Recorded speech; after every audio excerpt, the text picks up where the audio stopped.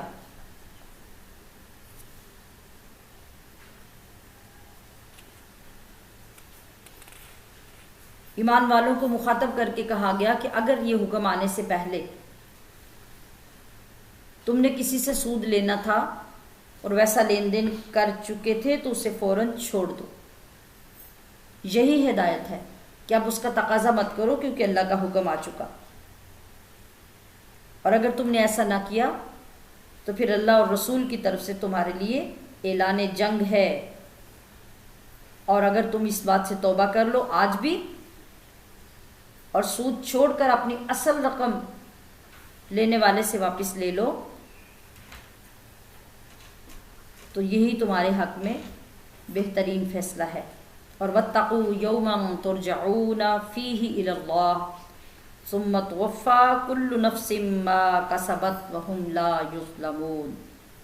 اس دن سے ڈرو جس دن تم نے اپنے رب کے حضور پیش ہونا ہے، اور وہاں اس دنیا میں کیے ہوئے ہر کام کا پورا پورا بدلہ ملے گا،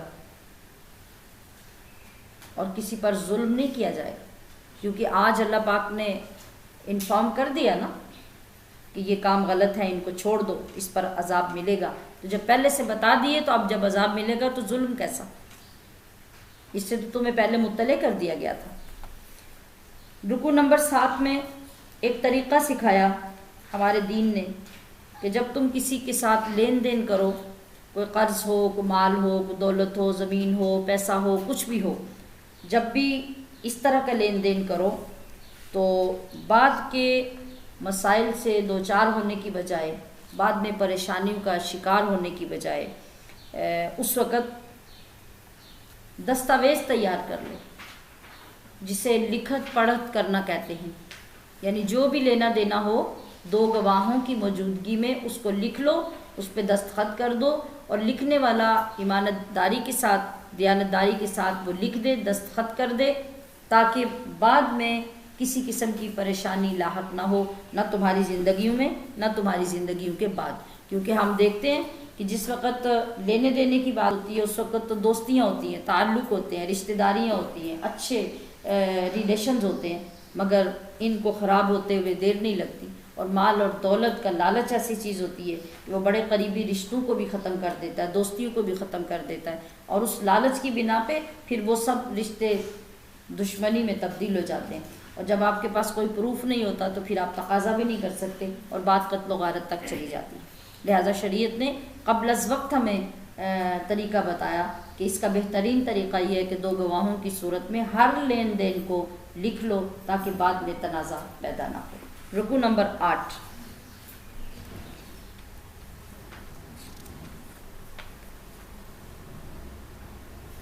یہ سورہ بقرہ کا آخری رکوع ہے۔ اس 8ویں رکوع میں بتایا گیا کہ زمین و آسمان میں ہر چیز کا مالک کون ہے؟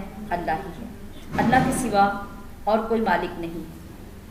للہ ما فی السماوات و ما فی الارض۔ یہ سورت جب شروع ہوئی تھی سورہ بقرہ تو اس میں دین کی بنیادی تعلیمات ذکر کی گئی تھی، اور اب جب یہ سورت اختتام کی طرف آئی ہے تو یہاں پر پھر انہی باتوں کا ذکر ہو رہا ہے۔ ابھی آپ نے دیکھا کہ یہ ساری دین کی تعلیمات ہیں جو ہم ذکر کر رہے ہیں۔ اللہ تعالیٰ نے ارشاد فرمایا کہ یہ بات اچھی طرح باور کر لو، ذہن نشی کر لو کہ زمین و آسمان اور ان کے اندر ہر شے کا مالک اللہ ہے۔ اگر تم کوئی کام کھلے عام کرو یا خفیہ طور پہ کرو تو کوئی بھی چیز اللہ سے مخفی نہیں ہے، اور جب مخفی نہیں ہے تو اسے حساب لینے میں کوئی دقت بھی نہیں ہے، لہٰذا تم سے وہ ایک ایک چیز کا حساب لے گا، اور جسے وہ چاہے گا معاف کرے گا، جسے چاہے گا وہ سزا دے گا، وہ ہر چیز پر قادر ہے۔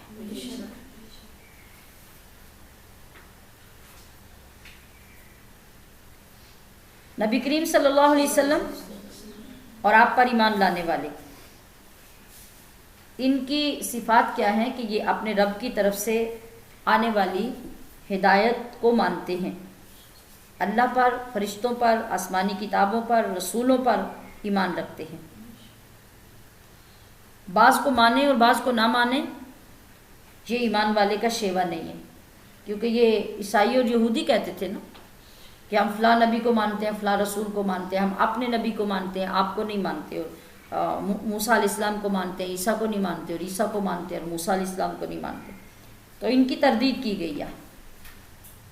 اور پھر آگے بہترین دعا ہمیں سکھائی گئی جو ربنا لا تؤاخذنا ان نسینا او اخطأنا کے کلمات ہیں، کہ یہ ایسی دعا ہے جس میں انسان اپنی بے بسی، اپنی کمزوری، اپنی غلطیاں، اپنے گناہ سب سامنے رکھ کر ندامت کے ساتھ یہ الفاظ پیش کرتا ہے۔ اگر وہ صحیح معنوں میں معنی کی سمجھ کے ساتھ، ترجمے کی سمجھ کے ساتھ اور اس کیفیت کے ساتھ پیش کرے